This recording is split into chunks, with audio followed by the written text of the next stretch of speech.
Good morning. I'm Lee Jameson, and this is the 17th episode, if you will, of the Bible in a Day. Today we're going to be reading from Genesis 41 and 42, and from John 9, 1 to 23. John 9, 1 to 23. 41. Joseph interprets Pharaoh's dreams. After 2 whole years, Pharaoh dreamed that he was standing by the Nile, and behold, there came up out of the Nile 7 cows, attractive and plump, and they fed in the reed grass. And behold, 7 other cows, ugly and thin, came up out of the Nile after them, and stood by the other cows on the bank of the Nile. And the ugly, thin cows ate up the 7 attractive, plump cows. And Pharaoh woke, and he fell asleep and dreamed a second time. And behold, 7 ears of grain, plump and good, were growing on one stalk. And behold, after them sprouted 7 ears, thin and blighted by the east wind. And the thin ears swallowed up the 7 plump, full ears. And Pharaoh awoke, and behold, it was a dream. So in the morning his spirit was troubled, and he sent and called for all the magicians of Egypt and all its wise men. Pharaoh told them his dreams, but there was none who could interpret them to Pharaoh. Then the chief cupbearer said to Pharaoh, I remember my offenses today.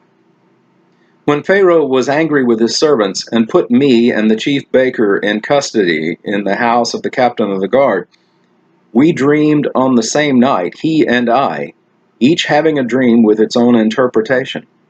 A young Hebrew was there with us, a servant of the captain of the guard. When we told him, he interpreted our dreams to us, giving an interpretation to each man according to his dream.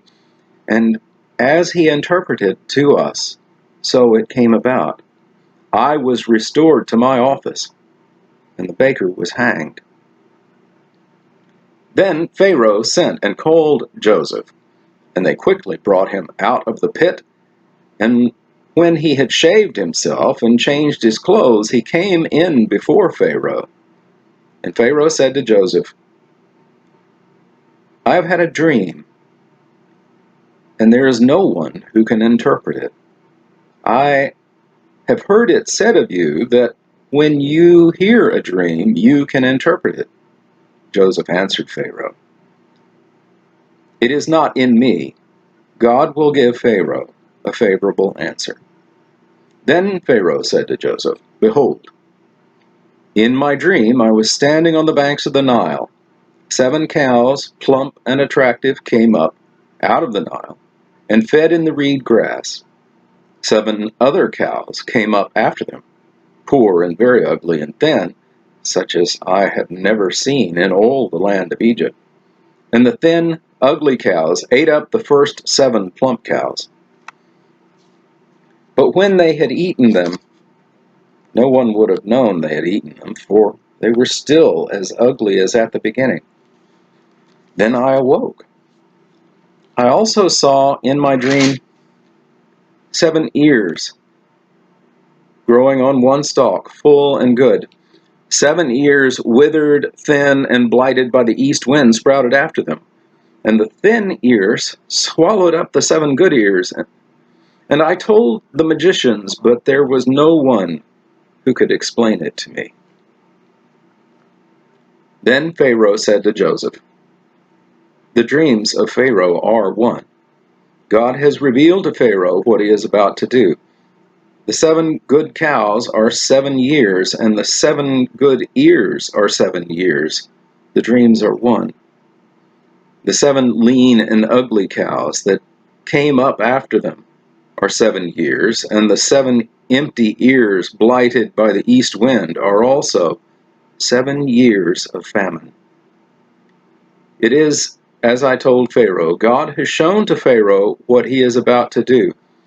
There will come 7 years of great plenty throughout all the land of Egypt. But after them there will arise 7 years of famine, and all the plenty will be forgotten in the land of Egypt. The famine will consume the land, and the plenty will be unknown in the land by reason of the famine that will follow, for it will be very severe. And the doubling of Pharaoh's dream means that the thing is fixed by God, and God will shortly bring it about. Now, therefore, let Pharaoh select a discerning and wise man and set him over the land of Egypt. Let Pharaoh proceed to appoint overseers over the land, and take 1/5 of the produce of the land of Egypt during the 7 plentiful years, and let them gather all the food of these good years that are coming, and store up grain under the authority of Pharaoh for food in the cities, and let them keep it. That food shall be a reserve for the land against the 7 years of famine that are to occur in the land of Egypt, so that the land may not perish through the famine. Joseph rises to power. This proposal pleased Pharaoh and all his servants. And Pharaoh said to his servants, "Can we find a man like this, in whom is the Spirit of God?" Then Pharaoh said to Joseph, "Since God has shown you all this, there is none so discerning and wise as you are. You shall be over my house, and all of my people shall order themselves as you command. Only as regard the throne will I be greater than you." And Pharaoh said to Joseph, "See, I have set you over all the land of Egypt." Then Pharaoh took his signet ring from his hand and put it on Joseph's hand, and clothed him in garments of fine linen, and put a gold chain about his neck, and he made him ride in his second chariot. And they called out before him, "Bow the knee!" Thus he set him over all the land of Egypt. Moreover, Pharaoh said to Joseph, "I am Pharaoh. Without your consent, no one shall lift up hand or foot in all of Egypt." And Pharaoh called Joseph's name Zaphenath-Paneah, and he gave him in marriage Asenath, the daughter of Potiphera, priest of On. So Joseph went out over the land of Egypt. Joseph was 30 years old when he entered the service of Pharaoh, king of Egypt. And Joseph went out from the presence of Pharaoh, and went through all the land of Egypt. During the 7 plentiful years the earth produced abundantly, and he gathered up all the food of these 7 years which occurred in the land of Egypt, and put the food in the cities. He put in every city the food from the fields around it. And Joseph stored up grain in great abundance, like the sand of the sea, until he ceased to measure it, for it could not be measured. Before the year of famine came, 2 sons were born to Joseph. Asenath, the daughter of Potiphera, priest of On, bore them to him. Joseph called the name of the firstborn Manasseh, for he said, "God has made me forget all my hardship and all my father's house." The name of the second he called Ephraim, for God has made me fruitful in the land of my affliction. The 7 years of plenty that occurred in the land of Egypt came to an end, and the 7 years of famine began to come, as Joseph had said. There was a famine in all the land, but in all the land of Egypt there was bread. When all the land of Egypt was famished, the people cried to Pharaoh for bread. Pharaoh said to all the Egyptians, "Go to Joseph. What he says to you, do." So when the famine had spread over all the land, Joseph opened all the storehouses and sold to the Egyptians, for the famine was severe in the land of Egypt. Moreover, all the earth came to Egypt, to Joseph, to buy grain, because the famine was severe over all the earth. Joseph's brothers go to Egypt. When Jacob learned that there was grain for sale in Egypt, he said to his sons, "Why do you look at one another?" And he said, "Behold, I have heard there is grain for sale in Egypt. Go down and buy grain for us there, that we may live and not die." So 10 of Joseph's brothers went down to buy grain in Egypt. But Jacob did not send Benjamin, Joseph's brother, with his brothers, for he feared that harm might happen to him. Thus the sons of Israel came to buy among the others who came, for the famine was in the land of Canaan. Now Joseph was governor over the land. He was the one who sold to all the people of the land. And Joseph's brothers came and bowed themselves before him with their faces on the ground. Joseph saw his brothers and recognized them, but he treated them like strangers and spoke roughly to them. "Where are you from?" he said. They said, "From the land of Canaan to buy food." And Joseph recognized his brothers, but they did not recognize him. And Joseph remembered the dreams that he had dreamed of them. And he said to them, "You are spies. You've come to see the nakedness of the land." They said to him, "No, my lord. Your servants have come to buy food. We are all sons of one man. We are honest men. Your servants have never been spies." He said to them, "No, it is the nakedness of the land that you are here to see." And they said, "We, your servants, are 12 brothers, the sons of one man in the land of Canaan. And behold, the youngest is this day with our father, and one is no more." But Joseph said to them, "It is as I said to you, you are spies. By this you shall be tested. By the life of Pharaoh, you shall not go from this place unless your youngest brother comes here. Send one of you, and let him bring your brother, while you remain confined, that your words may be tested, whether there is truth in you. Or else by the life of Pharaoh, surely you are spies." And he put them all together in custody for 3 days. On the 3rd day, Joseph said to them, "Do this and you will live, for I fear God. If you are honest men, let one of your brothers remain confined where you are in custody, and let the rest go and carry grain for the famine of your households. And bring your youngest brother to me, so your words will be verified, and you shall not die." And they did so. Then they said to one another, "In truth, we are guilty concerning our brother, in that we saw the distress of his soul. When he begged us, we did not listen. That is why this distress has come upon us." And Reuben answered them, "Did I not tell you not to sin against the boy? But you did not listen. So now there comes a reckoning for this blood." They did not know that Joseph understood them, for there was an interpreter between them. Then he turned away from them and wept. And he returned to them and spoke to them. And he took Simeon from them and bound him before their eyes. And Joseph gave orders to fill their bags with grain, and to replace every man's money in his sack, and to give them provisions for their journey. This was done to them. Then they loaded their donkeys with grain and departed.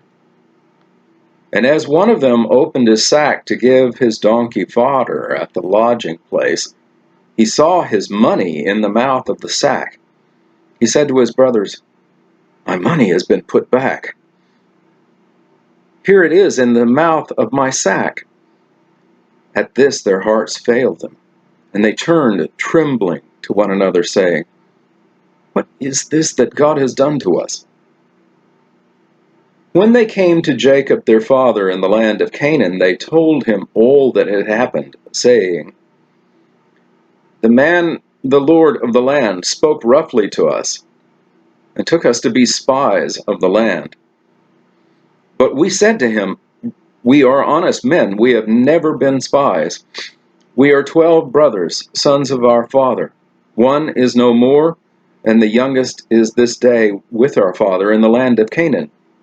Then the man, lord of the land, said to us, "By this I shall know you are honest men. Leave one of your brothers with me, and take grain for the famine of your households, and go your way. Bring your youngest brother to me, then I shall know that you are not spies but honest men, and I will deliver your brother to you, and you shall trade in the land." As they emptied their sacks, behold, every man's bundle of money was in his sack. And when they and their father saw the bundles of money, they were afraid.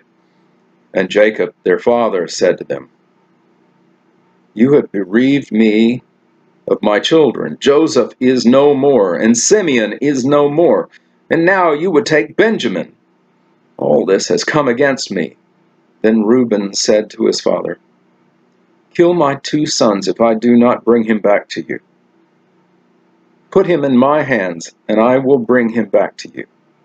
But he said, "My son shall not go down with you, for his brother is dead, and he is the only one left. If harm should happen to him on the journey that you are to make, you would bring down my gray hairs with sorrow to Sheol." That concludes our reading in Genesis. John 9, 1 to 23. Jesus heals a man born blind. As he passed by, he saw a man blind from birth, and his disciples asked him, "Rabbi, who sinned, this man or his parents, that he was born blind?" Jesus answered, "It was not that this man sinned or his parents, but that the works of God might be displayed in him. We must work the works of him who sent me while it is day. Night is coming when no one can work. As long as I am in the world, I am the light of the world." Having said these things, he spat on the ground and made mud with the saliva. Then he anointed the man's eyes with mud and said to him, "Go, wash in the pool of Siloam," which means sent. So he went and washed and came back seeing. The neighbors and those who had seen him before as a beggar were saying, "Is this not the man who used to sit and beg?" Some said, "It is he." Others said, "No, but he is like him." He kept saying, "I am the man." So they said to him, "Then how were your eyes opened?" He answered, "The man called Jesus made mud and anointed my eyes and said to me, 'Go to Siloam and wash.' So I went and washed and received my sight." They said to him, "Where is he?" He said, "I do not know." They brought to the Pharisees the man who had formerly been blind. Now, it was a Sabbath day when Jesus made the mud and opened his eyes. So the Pharisees again asked him how he had received his sight. And he said to them, "He put mud on my eyes, and I washed, and I see." Some of the Pharisees said, "This man is not from God, for he does not keep the Sabbath." But others said, "How can a man who is a sinner do such signs?" And there was a division among them. So they said again to the blind man, "What do you say about him, since he has opened your eyes?" He said, "He's a prophet." The Jews did not believe that he had been blind and had received his sight until they called the parents of the man who had received his sight and asked them, "Is this your son, who you say was born blind? How then does he see?" His parents answered, "We know that he is our son, and that he was born blind. But how he now sees we do not know, nor do we know who opened his eyes. Ask him. He is of age. He will speak for himself." His parents said these things because they feared the Jews, for the Jews had already agreed that if anyone should confess Jesus to be the Christ, he was to be put out of the synagogue. Therefore, his parents said, "He is of age, ask him." That concludes the reading in John.